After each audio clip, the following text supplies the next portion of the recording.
السلام علیکم، کیسے ہیں آپ سب؟ امید کرتی ہوں کہ آپ سب خیریت سے ہوں گے۔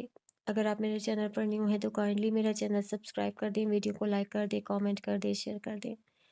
چلیے بڑھتے ہیں اپنے نیکسٹ ایپیسوڈ کی جانب۔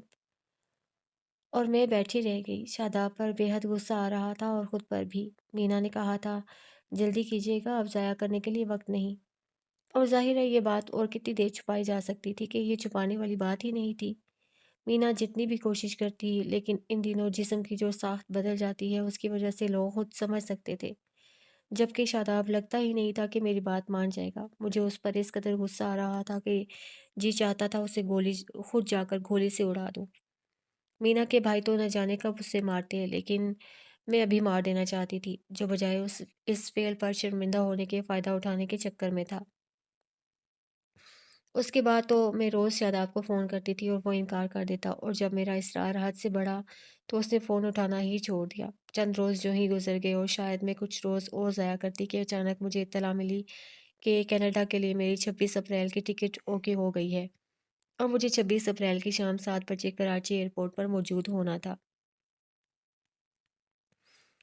یہ اطلاع ملنے کے بعد میں نے شاداب کو فون کیا اور جب وہ نہ ملا تو یہ سوچ کر اس کو خط لکھنے کا فیصلہ کیا کہ باقی 6 روز رہ گئے تھے۔ میں نے بغیر کسی دقت کے لکھا، شاداب آخری بار تمہیں کہہ رہی ہوں مینا سے شادی کر لو۔ اگر تم نے مینا سے شادی نہ کی تو یاد رکھنا میں جان دے دوں گی، میں خودکشی کر لوں گی۔ میں نے مینا سے وعدہ کیا تھا تم ضرور اس سے شادی کرو گے، لیکن اگر تم انکار کرتے رہے اور اب سننا بھی چھوڑ دیا ہے، یاد رکھو اگر تم نے 25 اپریل تک مینا سے شادی نہ کی تو 25 اپریل کی رات ٹھیک 12 بجے میں خودکشی کر لوں گی۔ یہ دھمکی نہیں، حقیقت ہے۔ میں تمہیں لکھ رہی ہوں، اور سنو، خط پڑھ کر میری طرف مت بھاگ دے آنا۔ اگر تم نے یہ غلطی کی تو پھر میں 25 اپریل کی رات کا بھی انتظار نہیں کروں گی، اسی وقت تمہارے سامنے جان دے دوں گی۔ ماضی میں جو ہوا سو ہوا، لیکن اب اگر تمہیں مجھ سے محبت ہے تو مینا سے شادی کر کے 25 اپریل کی رات 12 بجے سے پہلے پہلے اطلاع کر دینا۔ اگر تم نے مینا سے شادی نہ کی تو پھر مجھے ہمیشہ کے لیے کھو دو گے۔ ایک بار پھر تاکید کر رہی ہوں، خط پڑھ کر میری طرف مت آنا۔ خط پوسٹ کرنے کے بعد میں نے سوچا اب دیکھو وہ میری بات مانتا ہے یا نہیں، خیر مجھے کیا فرق پڑتا ہے۔ اگر وہ میری بات مان لے گا تو میں 26 کی صبح کینیڈا روانہ ہو جاؤں گی، اور اگر نہ مانا تو پھر 25 کی رات دنیا سے روانہ ہو جاؤں گی کہ سفر تو میری قسمت میں لکھ دیا گیا ہے۔ اب یہ پتہ نہیں دنیا سے جاؤں گی یا کینیڈا سے۔ خیر اب جو بھی ہو، جانے کی تیاریاں شروع کر دیں۔ اسٹیشن جا کر اپنے لیے ایک پورا سلیپر بک کروایا، کیونکہ مجھے یقین تھا اگر شاداب نے میری بات مان لی تو پھر یہ سفر خوشی اور سکون سے گزرے گا، اور میں نہیں چاہتی تھی ایسے غم کے لمحوں میں کوئی مجھے ڈسٹرب کرے۔ میں نے محکمے کے دفتر سے وفاقی حکومت کی طرف سے آنے والے کاغذات وصول کر کے سنبھال کر رکھ لیے تھے، اور لاہور نازیہ کو اطلاع کر دی تھی کہ میں کینیڈا جا رہی ہوں، اس کے لیے شادی کے تحفے کے طور پر اپنی گاڑی چھوڑ کر جا رہی ہوں، جسے وہ جب یہاں آئے گی تو لے سکتی ہے۔ پھر میں نے دن گننا شروع کر دیے، روز لگتا جیسے ابھی شاداب آئے گا اور کہے گا آپ نے یہ کیا کہہ دیا، میں آپ کی موت برداشت نہیں کر سکتا، میں مینا سے شادی کرنے کے لیے تیار ہوں۔ لیکن ایسا کچھ بھی نہ ہوا، اور پھر 25 اپریل بھی آ پہنچی لیکن شاداب نہ آیا۔ میں نے اس کے آفس اب فون کرنے کی ضرورت ہی محسوس نہ کی تھی۔ آج 25 اپریل کو کالج کے اسٹاف کی طرف سے میرے کینیڈا جانے پر ایک الوداعی پارٹی تھی۔ میں ساری پریشانی بھول کر معمول سے ہٹ کر خوب اچھی طرح تیار ہوئی، یہ سوچ کر کہ ہو سکتا ہے یہ میری زندگی کی آخری تیاری ہو۔ پھر اچھی طرح میک اپ کیا اور کالج چلی آئی۔ پارٹی کے دوران میں نے ایک بار بھی شاداب کے بارے میں نہ سوچا، خوب اچھی طرح انجوائے کیا، پھر سب سے فردن فردن مل کر واپس گھر آ گئی۔ وائس پرنسپل مسز زینب نے کہا تھا کہ وہ سب کل مجھے اسٹیشن سی آف کرنے آئیں گے، لیکن میں نے منع کر دیا، یہ سوچ کر کہ کیا معلوم میں اسٹیشن جاؤں گی یا گھر آ کر میں نے لباس بدلا، پھر کافی بنائی اور آرام سے باہر چھوٹے سے لان میں بیٹھ کر پینے لگی، بلکہ ساتھ سوچنے بھی لگی۔ صبح مجھے سفر پر روانہ ہونا تھا۔ اس صورت میں اگر شاداب آ جاتا، جبکہ اب اس کے آنے کی دور دور تک کوئی امید نہ تھی، اور اس کے نہ آنے کی صورت میں مجھے اس دنیا کو خیر بات کہہ دینا تھا، اور ان دونوں سفروں کی تیاری میں نے بڑے اہتمام سے کی تھی۔ صوفے کے سامنے پڑی میز پر ایک طرف میں نے کینیڈا جانے کے لیے اپنا سفری بیگ تیار کر کے رکھا تھا، اور ساتھ ہی چھوٹے پرس میں سفر کے تمام ضروری کاغذات، ٹکٹ، پاسپورٹ وغیرہ، اور ان سے ذرا ہٹ کر سلیپنگ پلز کی بھری ہوئی شیشی بھی پڑی تھی۔ जो मैं आज ही बाज़ार से खरीद कर लाई थी, जिसके बारे में खरीदते वक़्त मेरा ख़्याल था कि शायद इसकी ज़रूरत ना ही पड़े। लेकिन अब ज्यों-ज्यों वक़्त गुज़र रहा था, मेरी परेशानी में इज़ाफ़ा हो रहा था। अपनी मौत की वजह से नहीं, मीना की रुसवाई के डर से। 2 दिन से मैं ठीक से कुछ खा नहीं पा रही थी, सिर्फ़ चाय और कॉफ़ी पर इन्हिसार कर रही थी कि इन दिलसोज़ लम्हों में कॉफ़ी से अच्छा कोई मशरूब नहीं। सबसे ज़्यादा अफ़सोस तो मुझे इस बात का था कि मेरी मौत भी मीना का मसला हल ना कर सकेगी और मजबूर होकर शायद उसको मौत को गले लगाना पड़े। सियाने कहते हैं, मौत किसी भी मसले का हल नहीं, लेकिन शायद बाज़ दफ़ा ये हल ही सबसे बेहतर लगता है और ज़रूरी भी होता है। इसी परेशानी में दिन डूब गया। गो कि अप्रैल का महीना था, लेकिन कोयटा की हवाओं में अभी खुनकी मौजूद थी। बाहर का मौसम शुरू हो चुका था, हर तरफ फूल खिलते नज़र आते थे और बहुत अच्छे लगते थे। वादी कोयटा में जगह-जगह फूलों के बहुत से बागात हैं, जो कोयटा की खूबसूरती में और भी इज़ाफ़ा करते हैं। जब सूरज ग़रूब हुआ तो पहली बार मैंने सोचा शायद अब शादाब नहीं आएगा। मगर फिर ये ख़्याल आया हो सकता है आ ही जाए। वक़्त धीरे-धीरे गुज़रता रहा मगर शादाब को ना आना था और ना ही वो आया। क्लॉक ने जब 12 घंटे बजाने शुरू किए तो मैंने स्लीपिंग पिल्स की शीशी पकड़ते हुए दुःख से सोचा, मैं भी कितनी पागल थी जो इतने दिनों से शादाब का इंतज़ार करती रही। हद होती है हमाकत की, कि जब शादाब ने मुझसे कहा था अगर आपने मुझे ठुकराया तो याद रखें मैं जान दे दूँगा। तब मैंने किस कदर सफ़ाक लहजे में कहा था, तुम मेरी मोहब्बत में जान देने की बात करते हो, बहुत सस्ती चीज़ देने की बात करते हो। जान से ज़्यादा सस्ती चीज़ भी है इस दुनिया में, तुम जब चाहो ये जान दे सकते हो। और मेरी हमाकत ही तो थी कि अब उसी जान की धमकी देकर मैं शादाब से अपनी बात मनवाना चाहती थी। है ना हमाकत? अगर शादाब की जान सस्ती थी तो फिर मेरी जान शादाब के लिए कैसे महँगी हो सकती थी? जब मैंने उसकी जान देने वाली बात की परवाह ना की थी तो फिर शादाब को इस बात से क्या दिलचस्पी हो सकती थी कि मैं ज़िंदा रहूँ या मर जाऊँ? अपनी इस सोच पर मेरी आँखें भीग गईं और मैंने सोचा, अगर यही अंजाम होना था मेरा, अगर मुझे हराम मौत ही मरना था तो फिर एक तवील अरसा ज़िंदा क्यों रही? अपने दुखों की आग में क्यों जली? काश मुझे पहले से ही पता चल जाता जाता कि मैं ऐसी मौत मरूँगी तो फिर जब अयाज़ मरा था, तब मैं भी मर जाती या फिर कदीर जिसकी मौत अयाज़ से भी ज़्यादा मेरे लिए दुःख का बाइस बनी थी। उसकी फांसी के साथ-साथ मैं भी मौत को गले लगा लेती। नहीं तो जब फ़िरोज़ छोड़ गए थे, मेरा बच्चा चल बसा था और जब असरा ने मुझ पर अरसा-ए हयात तंग कर दिया था, तभी खुदकुशी कर लेती। अगर ये पता होता कि इन सब दुखों को झेलने के बावजूद खुदकुशी ही मेरा मुकद्दर बनेगी। लेकिन ये भी एक ऐसी चीज़ है जो खुदा ने मुकम्मल तौर पर अपने पास रखी थी, जिसकी वजह से मैं आज बहुत लेट जान दे रही थी। इस लम्हे जब मैंने खुदकुशी का फ़ैसला कर लिया तो एक-एक करके सब प्यारे, सब मेरे अपने याद आए, तो मेरी आँखें भीगने लगीं। मैंने आखिरी नज़र क्लॉक पर डाली। 12 से ऊपर ही कुछ मिनट हो चुके थे। जग उठाकर ग्लास में पानी डालते हुए मैंने सोचा, कितनी दर्दनाक मौत है। न जाने कब तक मेरी लाश इस घर में पड़ी ख़राब होगी कि कॉलेज वालों को मैंने स्टेशन आने से मना कर दिया था। वो सब यही समझेंगे कि मैं जा चुकी हूँ, लेकिन जब लाहौर से नाज़िया आएगी तब सबको पता चलेगा कि मैं तो कनाडा की बजाय दुनिया से ही जा चुकी हूँ। अपनी मौत का ये अंजाम सोचकर मुझे और भी दुःख हुआ। ताहम मैंने सोचा हो सकता है मेरे कराची ना पहुँचने पर महकमा एजुकेशन का कोई अफ़सर पता करने आए तो मैयत ख़राब होने से बच जाए। ख़ैर जो भी हो, मैंने सोचा जब मरना ही ज़रूरी है तो फिर इधर-उधर की बातें सोचने का फ़ायदा। फिर मैंने स्लीपिंग पिल्स की शीशी खोलकर सारी गोलियाँ निकाल कर हथेली पर रख ली और एक नज़र उनको देखा। फिर ग्लास पकड़कर मुँह की तरफ बढ़ाया। हाथ बढ़ाया बढ़ाया ही था कि बेल हुई। हाथ मुँह तक ले जाते मैं हैरान होकर रुक गई। और बेल के साथ ही दरवाज़ा भी ज़ोर-ज़ोर से पीटा जाने लगा तो मैंने सोचा हो सकता है शादाब ही हो। लेकिन जब क्लॉक की तरफ देखा तो 12 बजकर 5 मिनट हो रहे थे। शादाब को आना होता तो वो 12 बजे से पहले आता। कौन हो सकता है ये? मैंने ग्लास मेज़ पर रखा और गोलियां यूं ही हाथ में लिए बाहर आई। पहले सहन की लाइट ऑन की, दरवाज़ा खोला तो सामने ही मीना और शादाब खड़े थे। मैंने हैरान होकर मीना को देखा, उसने सुर्ख सूट पहन रखा था जैसे नई दुल्हन बनी हो। जबकि शादाब इस वक्त भी फुल वर्दी में था और बहुत परेशान होने के साथ संजीदा भी। आंटी, मुझे देखते ही मीना भागकर मुझसे लिपट गई। वो बहुत खुश थी। मैंने जोश और मोहब्बत के साथ मीना को भेज लिया और इसी दम स्लीपिंग पिल्स की सारी गोलियां मेरे हाथ से गिर गईं कि अब इनकी ज़रूरत ख़त्म हो चुकी थी। शादाब ने चौंक कर ज़मीन पर गिरती हुई गोलियों को देखा, फिर एक तवील सांस खींचकर आंखें बंद कर लीं। मैं समझ गई थी इस वक्त वो किस कैफियत से गुजरा था। मीना को साथ लिए अंदर आई, फिर आहिस्ता से पूछा, बाकायदा निकाह हुआ है क्या? शादाब वैसे ही। मेरी बात का मतलब था, वो मेरी वजह से मुझे धोखा देने के लिए तो तुम्हें सुर्ख लिबास नहीं पहना लाया कि? शादाब से कुछ भी بعید न था कि वो किसी लम्हे भी कुछ भी कर सकता था। मेरी बात सुनते ही शादाब ने जेब में हाथ डालकर निकाहनामा निकाल कर दिखाया। मुझसे कुछ न बोला। उसके चेहरे पर गहरी संजीदगी थी और वो मेज़ पर रखे कागजात को घूर रहा था। मैंने निकाहनामा देखा जिस पर आज ही की डेट थी। इत्मीनान भरी एक गहरी सांस लेकर मैंने निकाहनामा शादाब को दिया और पहली बार उसको गौर से देखा। उसकी आंखों के डोरे जो सुर्खी माइल थे इस वक्त गहरे सुर्ख हो रहे थे, जैसे कई दिन वो सो न सका हो। उसकी ये हालत देखकर पहली बार मेरे दिल पर चोट पड़ी, लेकिन मैं खुद को संभालते हुए जल्दी से उठकर बाहर आते हुए बोली, तुम बैठो मीना, मैं तुम लोगों के लिए चाय बनाती हूँ।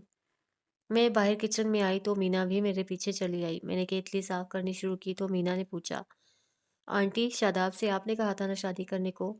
हाँ मेरी जान, तुम्हारे लिए मैंने उसको बहुत मजबूर किया। तुम बताओ कब गया था शादाब चार सदा? मैंने केतली में पानी डालते हुए पूछा। आंटी आज सुबह ही आए थे, इसी तरह फौजी वर्दी में, बहुत परेशान थे। आते ही पप्पो को लेकर कमरे में चले गए। इस वक्त अब्बू और सज्जाद भाई भी घर पर थे। थोड़ी देर बाद पप्पो कमरे से बाहर आई और कहा, शादाब मीना से शादी करना चाहता है। अब्बू ने कहा, ठीक है कर देंगे, ये तो हमारी ख्वाहिश भी है। तब पप्पो ने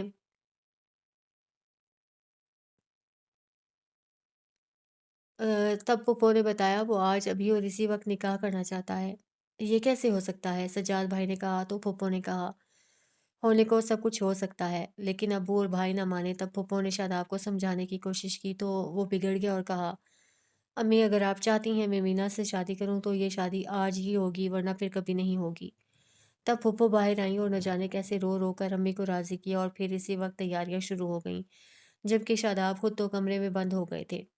2 बजे तक निकाह की तैयारियां मुकम्मल हो चुकी थीं। जल्दी में सिर्फ करीबी अहबाब को ही बुलाया जा सका था। निकाह से पहले पप्पो ने उनसे कहा, बेटा जल्दी से वर्दी उतारकर सूट पहन लो। क्यों? उन्होंने एक रिश्त लहजे में कहा। क्यों? अब निकाह इस वर्दी में करोगे?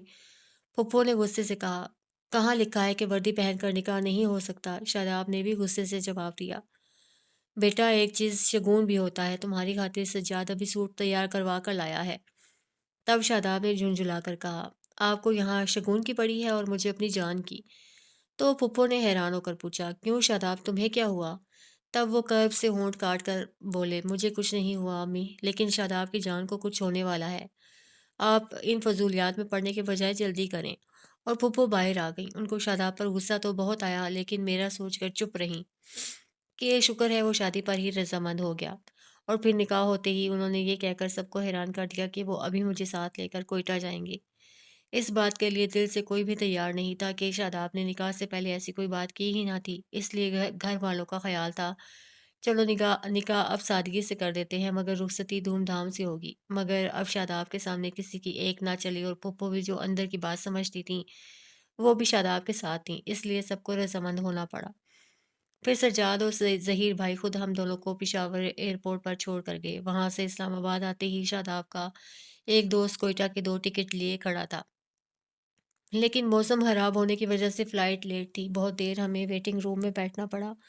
शादाब बार-बार कोयटा में न जाने किसके नंबर मिला रहे थे, लेकिन नंबर मिल नहीं रहा था और वो बहुत परेशान थे। मैं मारे डर के कुछ पूछ भी ना रही थी कि उन्होंने अपने साथ लाने के बावजूद एक बार भी मुझे मुखातिब ना किया था। वो बहुत परेशान थे। फिर खुदा-खुदा करके फ़्लाइट की रवानगी का ऐलान हुआ और हम जहाज़ में बैठ गए। कोयटा एयरपोर्ट से टैक्सी पकड़कर हम सीधे आपकी तरफ आए हैं। मीना चुप हो गई और मैं भी चुपचाप चाय लेकर उसके साथ अंदर चली आई। अभी मैं शादाब के बारे में कुछ सोचना नहीं चाहती थी। हम कमरे में आए तो शादाब दोनों हाथ जोड़े उन पर ठोडी टिकाए न जाने क्या सोच रहा था। मैंने पहले मीना को चाय दी, फिर शादाब की तरफ कप बढ़ाया।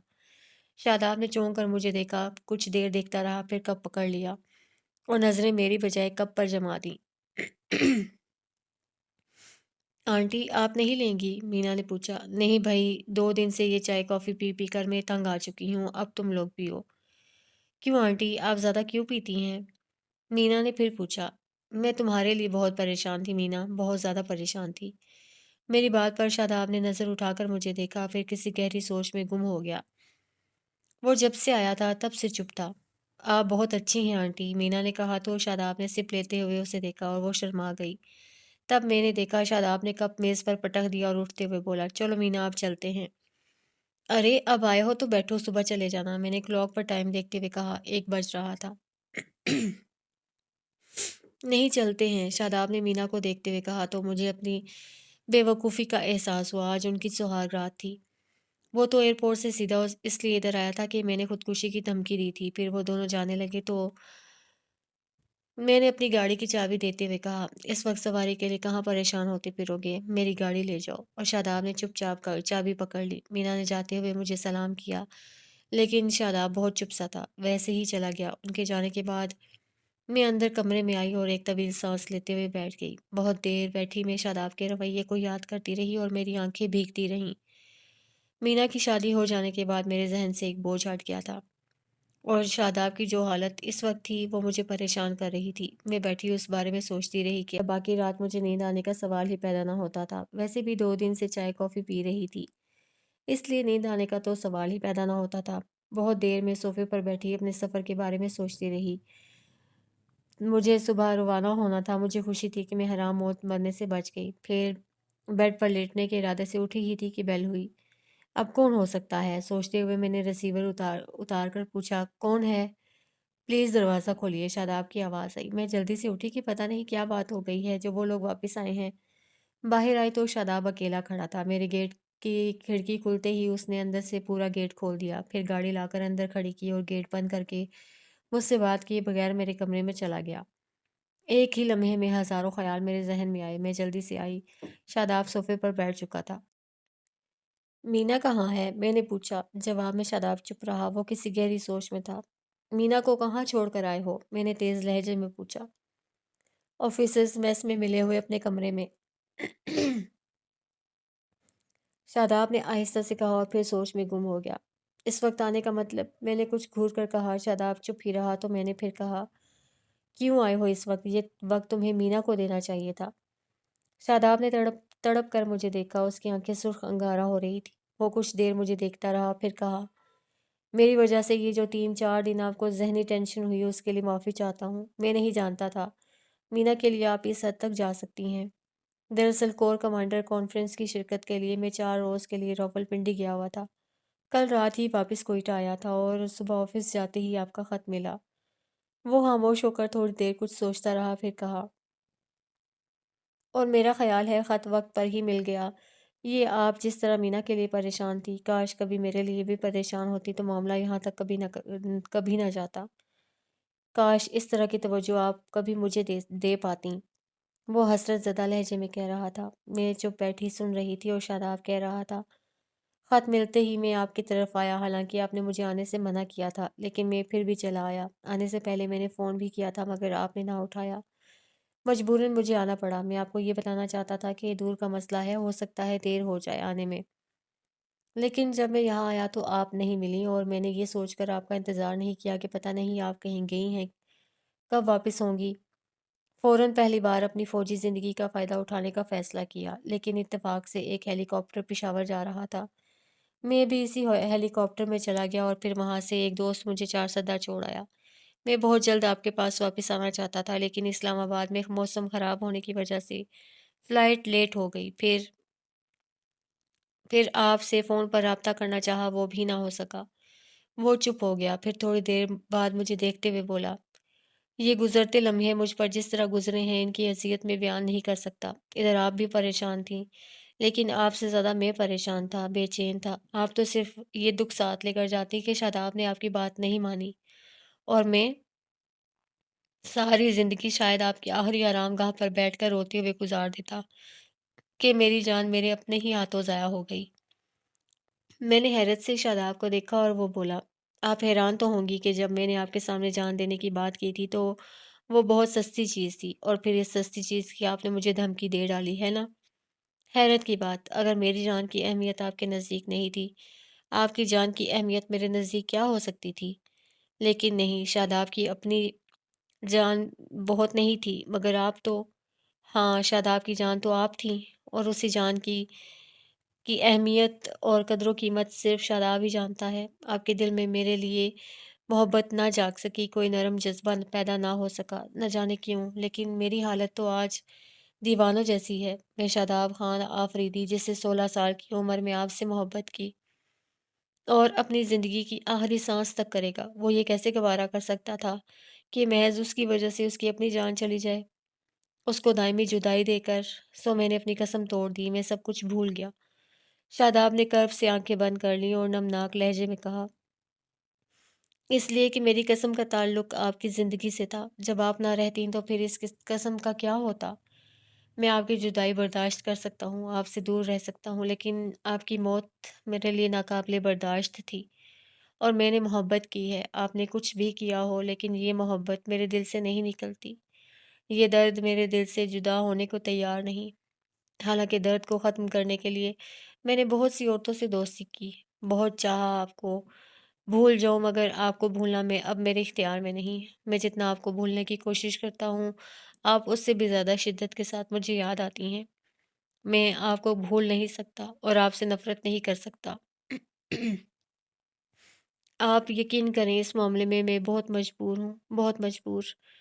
शादाब दोनों हाथों से सर थाम कर सोफ़े की पुश्त से टिक गया, वो कुछ ज़्यादा ही बेताब था।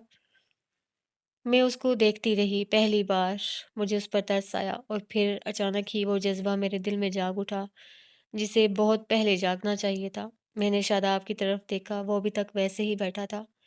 मुझे उसकी ये हालत देखकर बहुत दुःख हुआ और फिर बेसाख्ता उस पर ढेरों प्यार आ गया। वही प्यार जो एक औरत अपने मर्द से करती है। थी ना हैरत की बात? लेकिन इस वक़्त सामने बैठा ये दुखी-दुखी सा शादाब अब अपनी तमाम तर मोहब्बत के साथ मेरे दिल में उतर रहा था और मैं बिना चप्पल के झपके उसको देख रही थी और सोच रही थी, मैंने इसको कितना ज़लील किया था, कितना बुरा कहा था, यहाँ तक कि जब उसे मरने की धमकी दी तो मैंने परवाह ना की। लेकिन वो मेरी मौत बर्दाश्त नहीं कर सकता था, इसलिए उसने अपनी कसम भी तोड़ दी थी। उसने मीना या दूसरी औरतों के साथ जो कुछ भी किया महज़ मेरी ज़िद में, मुझे जलाने के लिए कि शायद इस तरह मैं मान जाऊँ। मगर मैं उम्र के फ़र्क को भूलती तो अपना बांझपन याद आ जाता। उसको भूलती तो अपनी नहुसत याद आ जाती, फिर ऐसे में मैं क्या करती भी तो क्या? शादाब ने कहा था, काश मीना की तरह आप कभी मेरे लिए भी परेशान होती और इस वक़्त मैं उसके लिए परेशान हो रही थी। वो मेरे सामने उजड़ा-उजड़ा बैठा था और मेरा दिल चाह रहा था उसे किसी बच्चे की तरह सीने से लगाकर प्यार करूं और बताऊं तुम्हारी मोहब्बत रायगा नहीं गई। देखो, मेरे दिल में इस वक्त तुम्हारे लिए मोहब्बत जाग उठी है। आओ और बैठो मेरे पास ताकि मैं तुम्हारी ये सारी थकन, सारा दर्द अपनी मोहब्बत से दूर कर दूं या अपने अंदर उतार लूं। तुम कहते हो ये दर्द तुम्हारे दिल से जुदा नहीं होता। लाओ, मैं इसको अपने अंदर समो लूं और देखो, इस वक़्त मैं तुम्हारे लिए परेशान हूँ। तुम कहते हो मेरे दिल में तुम्हारे लिए मोहब्बत ना जाग सकी, कोई जज़्बा पैदा ना हो सका। अगर देख सकते हो तो देखो, अब जब तुम मीना की हो चुके हो तो मेरे दिल में न जाने क्यों ये जज़्बा बेदार हो गया है मोहब्बत का, चाहत का। मगर नहीं, मुझे चुप रहना था। दिल में ये जज़्बा जागने के बावजूद कि शादाब अब शादी कर चुका था और मेरी बदनसीबी तो हर वक़्त मेरे साथ रहती थी। अच्छा था जो शादाब ने शादी कर ली, वरना हो सकता था मुझसे शादी के बाद वो भी अपनी जान से हाथ धो बैठता।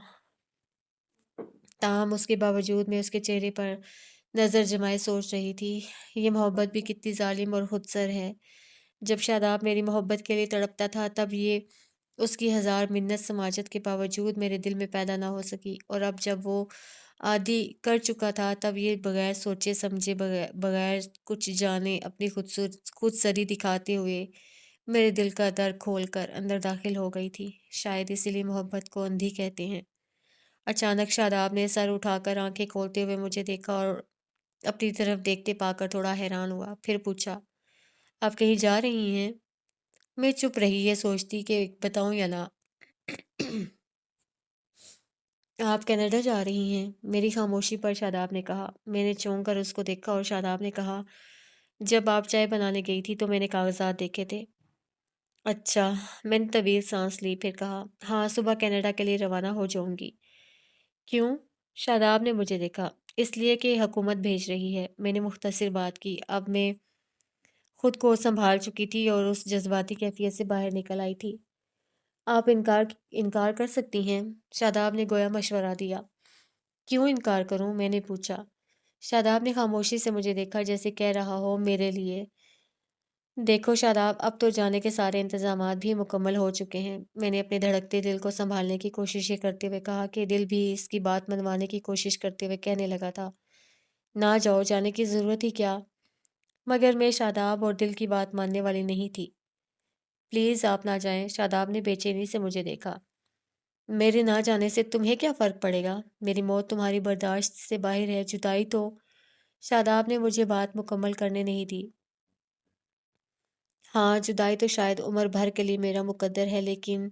شاداب ہاتھ مسلتے ہوئے اٹھ کھڑا ہوا، پھر دیوار کی طرف رخ کر کے دونوں ہاتھ دیوار پر رکھتے ہوئے اس آہستہ سے کہا، دیکھیے، میں نے آپ کی بات مان لی ہے، میں نے قسم توڑ دی ہے، میں جھک گیا ہوں، ہار گیا ہوں، ٹوٹ گیا ہوں، لیکن اب مجھے بکھرنے تو نہ دیں، مجھے منتشر مت کریں، پلیز رک جائیں۔ اگر آپ میری وجہ سے جا رہی ہیں تو میں اب آپ سے کبھی نہیں ملوں گا۔ میں آپ سے وعدہ کرتا ہوں، آپ کے سامنے کبھی نہیں آؤں گا۔ میں ان راستوں پر جہاں سے آپ کو گزرنا ہوگا وہاں سے گزرنا تو دور کی بات ہے، نظر اٹھا کر بھی ان راہوں کی طرف نہیں دیکھوں گا۔ میں آپ کی ہر راہ گزر چھوڑ دوں گا۔ میں اس بے قرار دل کو سمجھا لوں گا۔ وہ جذبات کی شدت سے چپ ہو گیا، پھر تھوڑی دیر بعد اس نے کہا، لیکن آپ اس شہر کی ہوا میں شامل اپنے وجود کی خوشبو سے تو مجھے محروم نہ کریں۔ کوئی ایک بات تو آپ بھی مان لیجیے میری، تاکہ میں دل کو سمجھا سکوں کہ آپ نے زیادہ نہیں تو تھوڑی سی اہمیت مجھے دی تھی۔ میری کوئی بات آپ نے بھی مانی تھی، پلیز مان جائیے میری یہ بات۔ اکیلی اتنی دور نہ جائیں، آپ کی تنہائی کا سوچ کر میں پریشان اور بے چین رہوں گا، پلیز سمجھنے کی کوشش کیجیے۔ وہ جذبات سے بوجھل لہجے میں کہہ رہا تھا۔ تنہائی تو میرا مقدر ہے شاداب، ویسے بھی اب تم صرف مینا کا سوچنا، اس کو شکایت کا موقع نہ دینا، تم پر اب صرف مینا کا حق ہے۔ میں نے دل کا درد دباتے ہوئے اس کو دیکھا۔ مان لوں گا آپ کی ہر بات، آپ بھی میری یہ بات مان لیں، شاداب نے کہا۔ یہ اب ممکن نہیں ہے شاداب، میں نے نرمی سے پھر کہا۔ ممکن تو ہر بات ہے، ویسے ہی جیسے میں نے مینا سے شادی کر لی۔ شاداب کے چہرے پر کرب چھا گیا اور اس کے دکھ پر میرا دل بھی اندر سے دکھ گیا۔ میں بہت دیر اس کو دیکھتی رہی، وہ بے حد نڈھال ہو رہا تھا۔ اچانک اس کا ہاتھ میں نے اپنے دونوں ہاتھوں میں لیتے ہوئے آہستہ سے کہا، شاداب، جانتی ہوں میں نے تمہارے ساتھ بہت زیادتیاں کی ہیں، تمہیں ہمیشہ دکھ دینے کا باعث بنی رہی، تمہاری ہر بات ماننے سے انکار کرتی رہی ہوں، لیکن شاداب، میں نے جو کچھ بھی کیا صرف تمہاری بھلائی کے لیے کیا، تمہاری اصلاح کے لیے کیا۔ میرا مقصد کبھی بھی تمہیں دکھ دینا نہیں تھا۔ اپنی طرف سے میں نے جو کچھ بھی کیا تمہاری بہتری سمجھ کر کیا۔ یہ الگ بات ہے کہ وہ سب تمہارے لیے دکھ کا باعث بنا۔ پلیز ایسا نہ کہیں، میں جانتا ہوں آپ نے میرا برا کبھی نہیں چاہا، میں ہی اپنی راہ سے بھٹک گیا تھا۔ ہاں، میں نے تمہارا کبھی برا نہیں چاہا، اس لیے تمہاری یہ شادی والی بات نہ مانی، کیونکہ میں تو ایک ایسی منحوس عورت ہوں جس کے قریب جو بھی آتا ہے اپنی جان سے گزر جاتا ہے، جبکہ میں تمہیں زندہ دیکھنا چاہتی تھی۔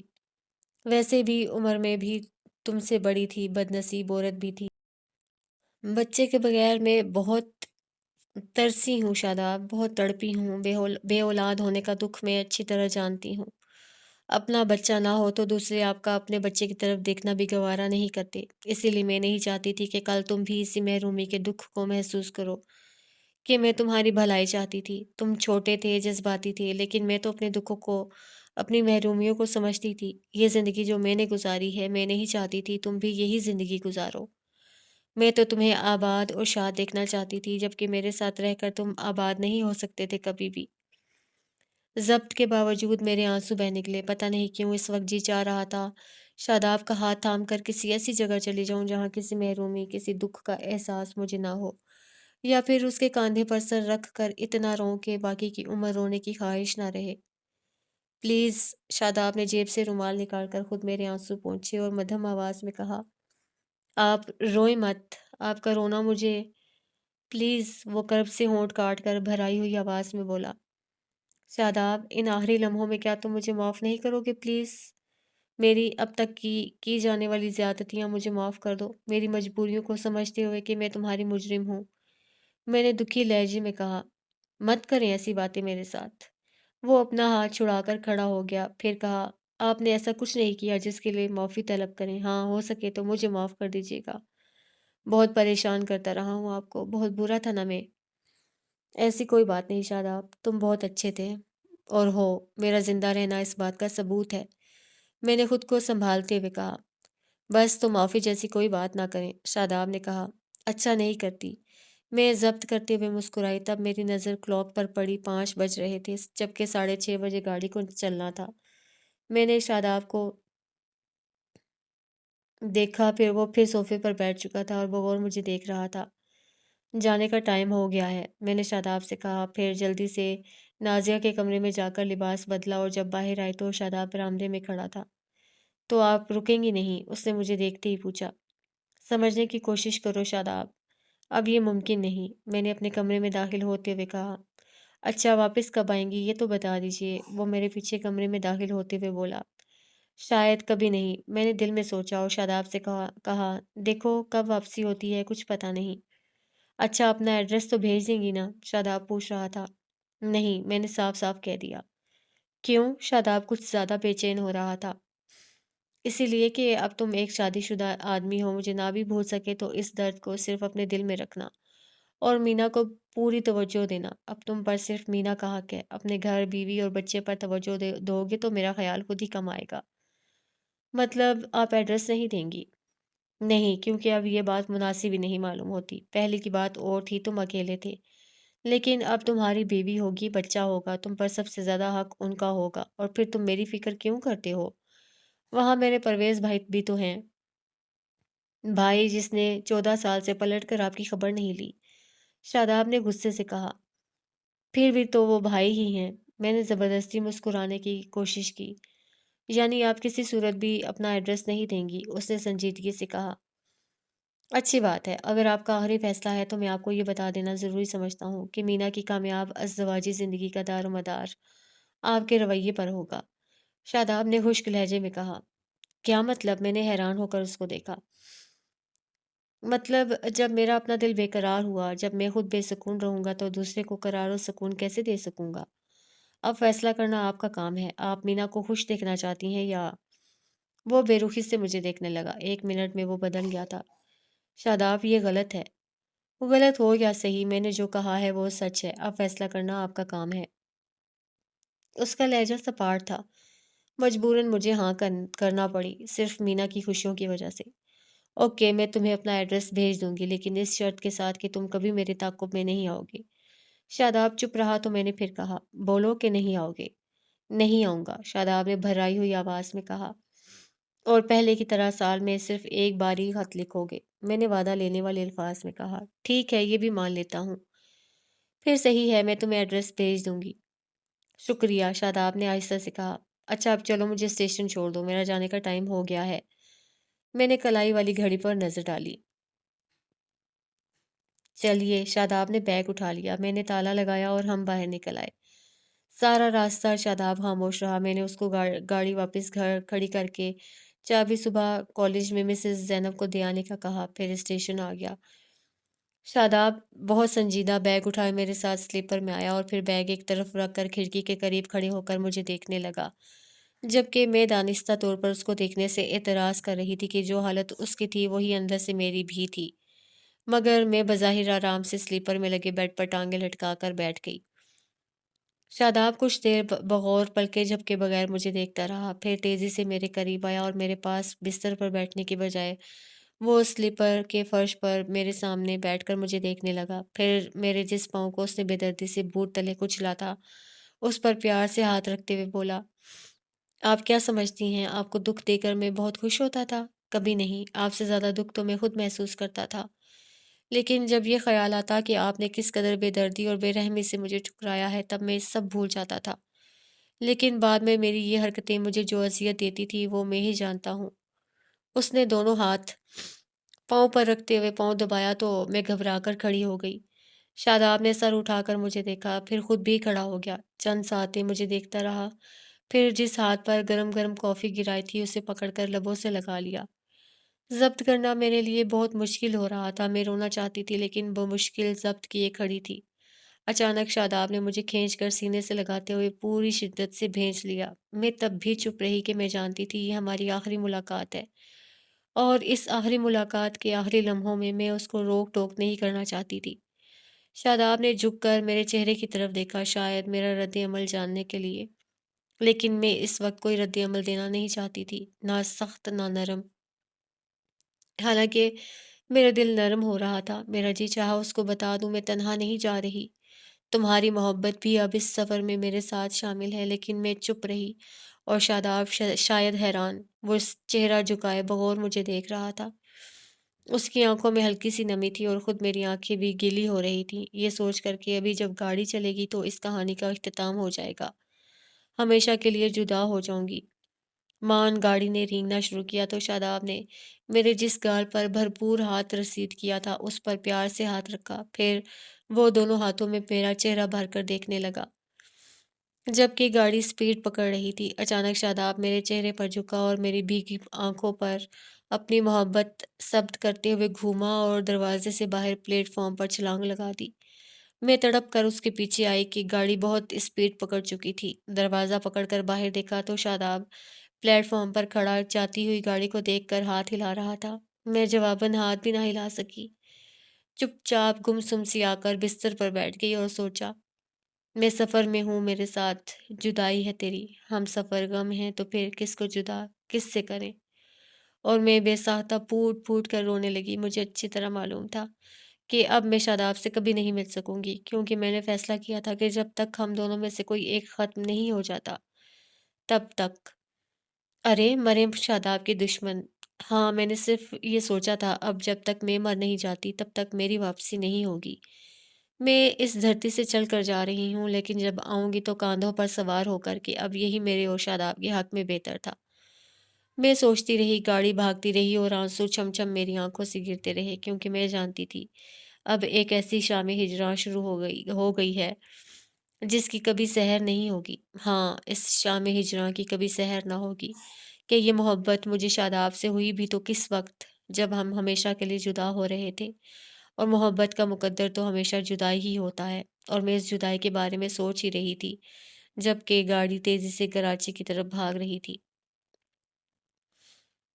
کچھ نشے ایسے ہوتے ہیں کہ آدمی ان کے شہر سے نکلنے کے بعد بھی ڈوبا ہی رہتا ہے، ایک عجیب سا خمار ذہن و دل پر چھایا رہتا ہے، اور کبھی کبھی کوئی آگے بھی چلا جاتا ہے لیکن اس کے آنے کا انتظار رہتا ہے۔ کبھی انسان دیار غیر میں بھی اپنائیت سے محسوس کرتا ہے، اور کبھی اپنے دیار میں بھی اجنبیت کی سی کیفیت طاری رہتی ہے۔ کبھی شام ہوتے ہی دل کا چراغ جل اٹھتا ہے اور ذرا سی ہوا چلنے پر شہر غم کے سارے دروازے کھلنا شروع ہو جاتے ہیں۔ کبھی جس کو سن رہے ہوتے ہیں وہ سنائی نہیں دیتا، اور جس کو دیکھ رہے ہوتے ہیں وہ دکھائی نہیں دیتا۔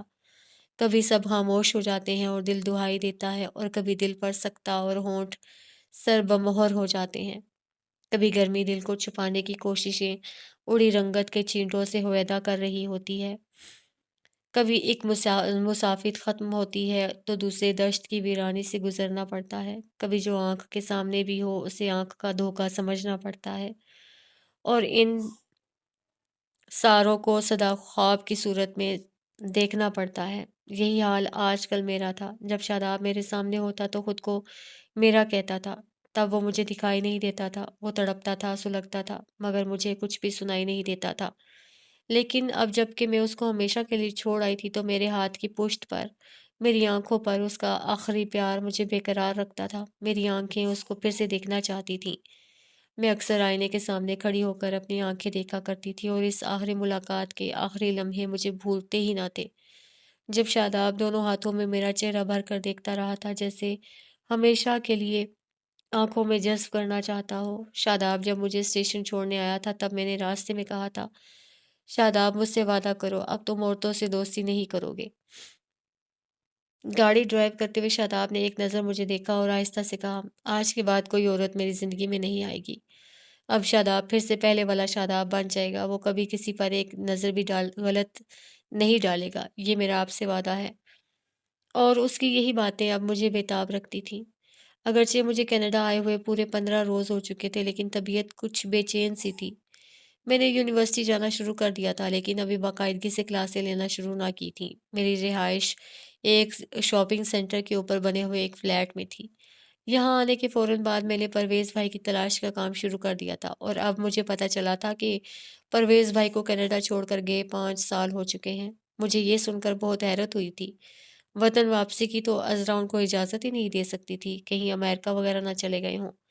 मैंने सोचा और कनाडा आते हुए जो थोड़ी बहुत खुशी मुझे ये सोचकर हुई थी कि परवेज़ भाई से मिलूँगी और बच्चों से भी, कि 2 बेटे थे परवेज़ भाई के, तब जब वो मुझे ख़त लिखा करते थे। अब हो सकता है और भी हो चुके हों, लेकिन ये सारी खुशी अपनी मौत आप मर गई। परवेज़ भाई ने मुझे वाक़ई मुर्दा समझ लिया था। जो रिहाइशें बदलने की भी इत्तला ना की थी, उनका ना मिलना मुझे दुःख दे रहा था और शादाब की याद इस दुःख में मज़ीद इज़ाफ़ा करती थी। ताहम चंद रोज़ बाद जब मैंने क्लासें लेना शुरू की, तो ये दुःख कम होने लगा कि यूनिवर्सिटी की मसरूफ़ ज़िंदगी ने मुझे पूरी तरह अपनी तरफ मुतवज्जे कर लिया। तालिब इल्म बहुत इज़्ज़त और एहतराम से पेश आते हैं, उनका रवैया बहुत मुअद्दबाना और दोस्ताना था। उर्दू की ये कुर्सी जो बहुत अरसा एक काबिल उस्ताद से महरूम रही थी, अब मेरी कोशिश थी कि अपनी मेहनत से इसको एक मकाम दिला दूँ। कभी मुझसे कोयटा की सर्दी बर्दाश्त नहीं होती थी, जबकि अब मैं कनाडा की सर्दी को बर्दाश्त करने की आदत डाल रही थी, क्योंकि अब मुझे अपनी ज़िंदगी की आखिरी सांस तक यहीं रहना था। ज़िंदगी सुस्त रफ़्तारी से आगे बढ़ने लगी थी। यूनिवर्सिटी की मसरूफ़ियात के बाद जो फ़ारिग वक़्त मिलता, वो कभी स्टडी में गुज़र जाता और कभी किसी पार्क में वॉक के लिए चली जाती। ख़ासकर आला सुबह की वॉक सेहत के लिए वैसे भी अच्छी होती है। यूँ भी यहाँ हर कोई अपने आप में मगन था। शाम के लिए मैंने एक करीबी क्लब की मेंबरशिप हासिल कर ली थी, ताहम वहाँ मैं कभी-कभार ही जाती थी। ख़ासी बोर ज़िंदगी थी मेरे लिए कि फ़िलहाल कोई दोस्त और साथी भी नहीं था। लेकिन फिर रफ़्ता-रफ़्ता मैं इस ज़िंदगी की आदी हो गई और ज़्यादा तवज्जो उर्दू की बेहतरी के लिए देने लगी। उसका नतीजा ये निकला कि कभी-कभार दूसरी यूनिवर्सिटी से लेक्चर देने की दावत मिलने लगी। यूँ ज़िंदगी मसरूफ़ होती गई। ताहम अब भी कभी-कभी शादाब की याद सताने लगती और अक्सर मीना का भी ख़्याल आता कि वो कैसी होगी। यहाँ रिहाइश मिलते ही मैंने वादे के मुताबिक शादाब को एड्रेस भेज दिया था, लेकिन चूँकि मैंने शादाब से वादा लिया था कि वो सिर्फ़ साल में 1 बार ही खत लिखेगा, इसलिए नए साल से पहले उसका खत नहीं आ सकता था। उस दिन मैं शॉपिंग के लिए मार्केट गई थी। यहाँ भी मेरी आदत थी हफ्ते भर का खुर्द-ओ-नोश का सामान खरीद कर रखती। मैं सब्ज़ी ले रही थी जब पीछे से किसी ने मुझे पुकारा, "आयशा, आप और यहाँ?" मैं आवाज़ ना पहचान सकी थी, लेकिन जब मुड़कर देखा तो शक्ल जानी-पहचानी थी। मेरे सामने आज़िर खड़ा था और हैरत से मुझे देख रहा था। मैंने खुद भी हैरान होते हुए कहा, "अरे! आज़िर, आप भी यहाँ होते हैं?" ठीक हूँ, मैं मुस्कुराई, बहुत बरस पहले की ये बात याद करके कि वो मुझसे शादी करना चाहता था, मुझे सहारा देने के लिए। लेकिन जब ये पता चला कि मैं उसको औलाद की खुशी ना दे सकूँगी, तो रास्ता बदल लिया और तब के बाद मैंने उसको अब देखा था और अब वो पहले वाला आसिर था। "आप यहाँ कैसे और कब आईं?" आसिर पूछ रहा था। "मैकगिल यूनिवर्सिटी में उर्दू की कुर्सी के लिए मुझे भेजा गया है," मैंने बताया। तभी एक 12 बरस का लड़का आसिर की तरफ आया और हाथ पकड़ते हुए कहा, "पापा, मम्मा कहती हैं अब चलें।" मैंने चौंक कर बच्चे को देखा तो आसिर ने मुस्कुराकर कहा, "मेरा बेटा है।" "अच्छा, आपकी वाइफ़ कहाँ है?" मैंने पूछा और दिल में सोचा, आसिर ने बहुत अच्छा किया जो मुझसे शादी ना की। अगर वो मुझसे शादी करता तो ये खुशी जो इस वक़्त मेरा बेटा कहते हुए उसके चेहरे पर थी, फिर कभी ना होती। "वो सामने गाड़ी में है, उसकी तबीयत ठीक नहीं थी।" आसिर मुझे साथ लिए गाड़ी के करीब आया तो वहाँ एक 10 साल का और लड़का भी था। "ये मेरा दूसरा बेटा," आज़िर ने कहा, फिर अपनी बीवी से तारुफ़ करवाया, वो भी खुश-इखलाक़ी से मिली। फिर आज़िर मुझे अपने घर आने की दावत देते हुए रुख़्सत हो गया, लेकिन मैं उसके घर ना जा सकी थी। अभी मुझे यहाँ के बारे में कुछ ज़्यादा मालूमात नहीं थी। खूबसूरत, लंबी-चौड़ी, साफ़ और शफ़ाफ़ सड़कें, लेकिन मैं यहाँ अजनबी थी। फिर उस दिन मैं अभी क्लास ले रही थी जब मुझे आज़िर के आने की इत्तला मिली। मैं बाहर आई और आज़िर को लिए यूनिवर्सिटी के वीआईपी कैफ़ेटेरिया में चली गई, जहाँ सिर्फ़ उसातिज़ा और मेहमान ही आ सकते थे। वेटर को चाय का कहते हुए मैंने आज़िर को देखा। उसका इस वक़्त यूनिवर्सिटी आना मुझे अच्छा नहीं लगा था। "आप तो आए ही नहीं, इसलिए मैंने सोचा मैं ही मिल आऊँ," आज़िर शिकवा करते हुए कह रहा था। "सॉरी, बस यहाँ के बारे में अभी कुछ ज़्यादा नहीं जानती हूँ, इसलिए नहीं नहीं आ सकी," मैंने माज़रत की। "मैं भी यही सोच कर आया हूँ कि अभी आपको घर की तलाश में परेशानी होगी, सोचा आपको साथ ले जाऊँ।" आज तो नहीं, लेकिन फिर कभी सही, मैंने फिर माज़रत की। अच्छा और सुनाएँ, वहाँ पाकिस्तान में सब ठीक है? आज़िर ने पूछा। इतने में वेटर ने चाय सर्व करना शुरू कर दी थी। सब ठीक हैं, चंद माह पहले रुकैया के भतीजे की शादी में शिरकत के लिए मैं चारसद्दा गई थी। सब लोग ठीक हैं, मैंने तफ़सील से बताया। और आप कैसी हैं? आज़िर ने बगौर मुझे देखते हुए पूछा। मैं बस ठीक हूँ, मैं मुस्कुराई। अभी तक अकेली हैं या? आज़िर ने न जाने क्या सोचकर बात अधूरी छोड़ दी। वो बहुत गहरी संजीदगी से मुझे देख रहा था और मैं सोच रही थी, ए अदा और सुनाए भी तो क्या हाल अपना। उम्र का लंबा सफ़र तय किया, तन्हा हमने। अकेली थी मेरे भाई और अकेली ही रहूँगी। मैंने भी संजीदगी से कहा, आपके भाई लौट कर नहीं आए थे? वो यहाँ कनाडा ही में होते थे। अब यहाँ आई हूँ तो मालूम हुआ है 5 साल पहले कनाडा से चले गए थे। मैंने नॉर्मल लहजे में बताया कि दूसरों के सामने अपने दुःख खोलने का फ़ायदा। अच्छा तो फिर किस दिन आप आएँगी बता दें, मैं खुद आकर आपको ले जाऊँगा।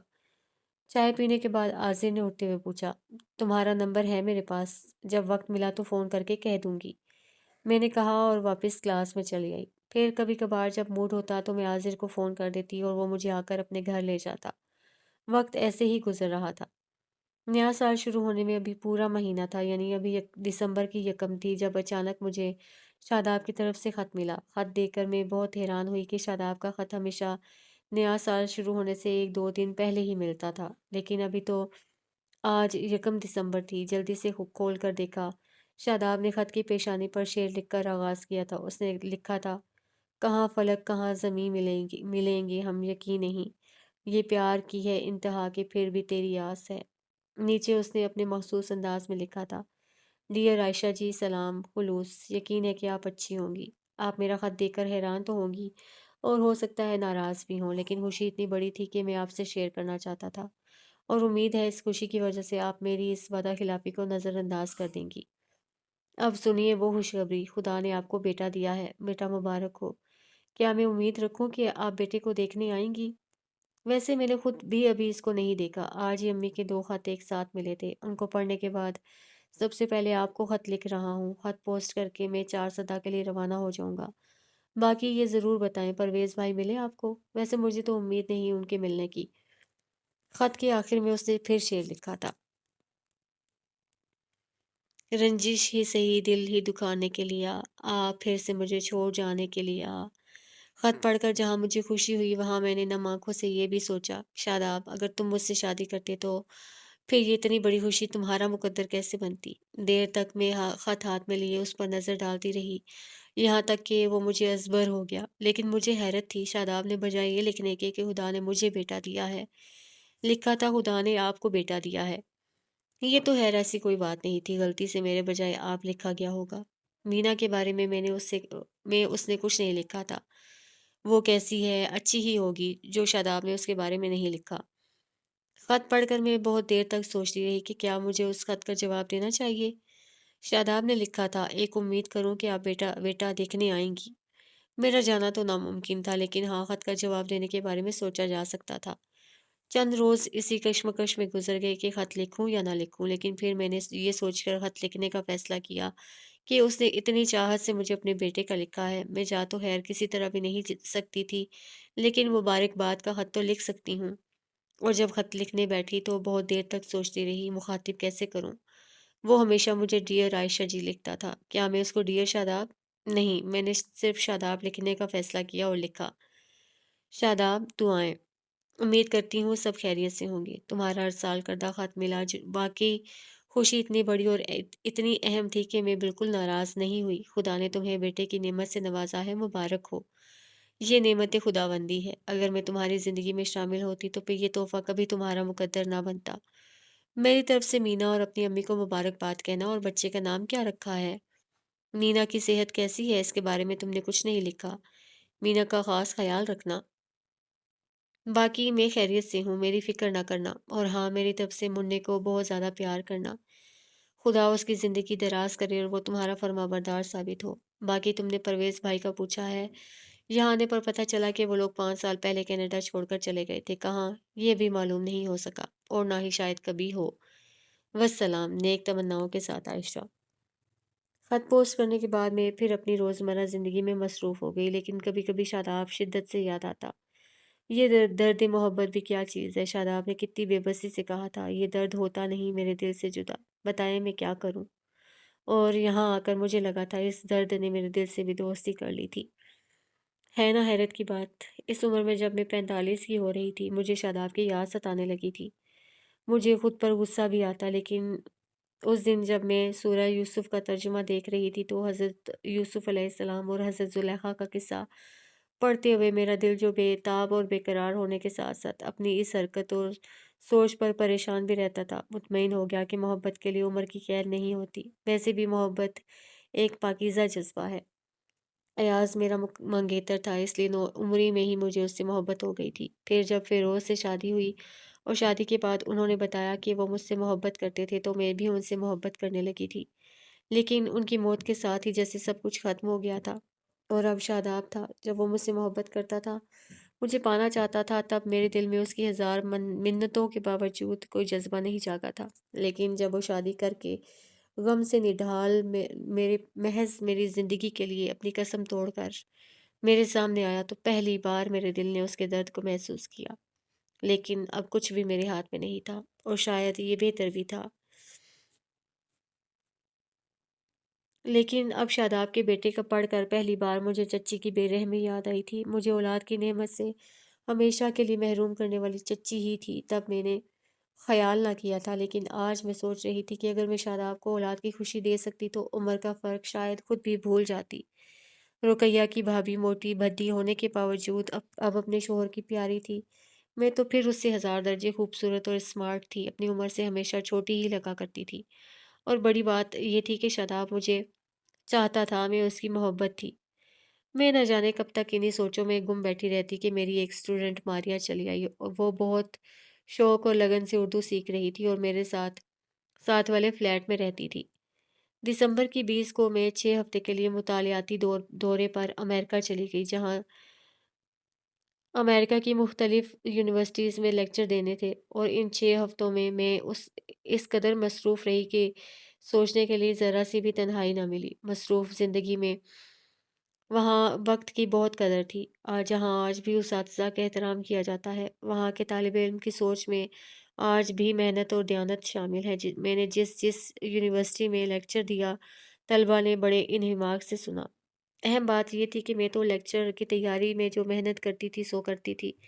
लेकिन तलबा शायद मुझसे भी ज़्यादा मेहनत करते थे। मेरा लेक्चर ख़त्म होते ही तलबा जिस तरह मेरे बोले जाने वाले मौज़ू पर डिस्कशन करते, जो सवाल पूछते, उससे अंदाज़ा होता था कि उनको तालीम से कितनी दिलचस्पी है और वो कितनी मेहनत करते हैं।